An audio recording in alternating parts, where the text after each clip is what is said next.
This week at NASA. So what can a planetary rover do with a year on Mars? All NASA's Curiosity rover did was beam back over 190 gigabits of data, more than 36,000 images, and zapped 75,000 plus laser shots at science targets. And oh, by the way, it also completed the mission's main science goal by finding evidence that life was possible on Mars in the past. The agency celebrated the one-year anniversary of Curiosity's landing on Mars with live events from the Jet Propulsion Laboratory featuring rover team members. Forever, people are just always mentioning the 7 minutes of terror. In fact, people were tweeting, "Thanks for the terror." Hashtag thanks for terror. So that's been phenomenal. And at NASA headquarters, a discussion about how Curiosity and other robotic projects are benefiting future human space exploration. What a fantastic job that the group at JPL did with this rover, and again, just fascinated by what an impact it had over the entire world. Curiosity has also found evidence that Mars lost most of its original atmosphere through processes that occurred near the top of the planet's atmosphere. NASA's next mission to Mars, the Mars Atmosphere and Volatile Evolution, or Maven, will study the red planet's upper atmosphere for clues about what existed there before the atmospheric loss occurred. The Maven spacecraft arrived at Kennedy Space Center recently for processing in advance of its November launch to Mars. After 4 years as NASA's deputy administrator, Lori Garver is leaving the agency to become general manager of the Airline Pilots Association. In a statement, Administrator Charlie Bolden called Garver, quote, "an indispensable partner in our efforts to keep NASA on a trajectory of progress and innovation."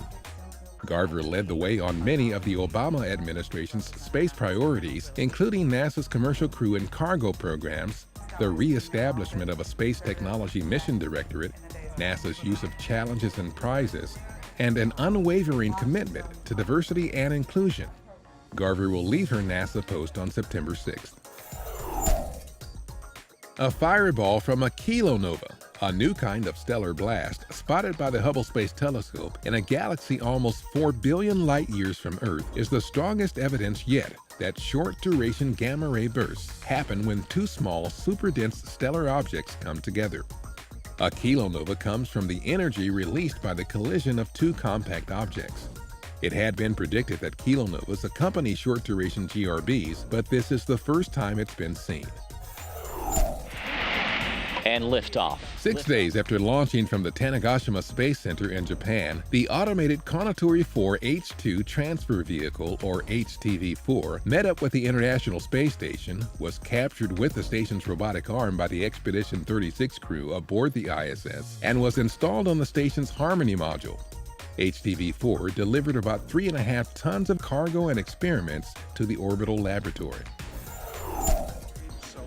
NASA Administrator Charlie Bolden recently toured Orbital Sciences Corporation's satellite manufacturing facility near Phoenix, Arizona, to check out the Orbiting Carbon Observatory 2, or OCO2 satellite. A carbon copy of a satellite lost to a mishap in 2009, OCO2 is designed to take precise measurements of carbon dioxide in Earth's atmosphere. Orbital continues its record of performance, of producing satellites that help us understand our Earth as a system. The climate, what's happening to it, what are we doing, what's happening naturally, and just data that we absolutely have to have. The observatory will be launched from California's Vandenberg Air Force Base in July 2014.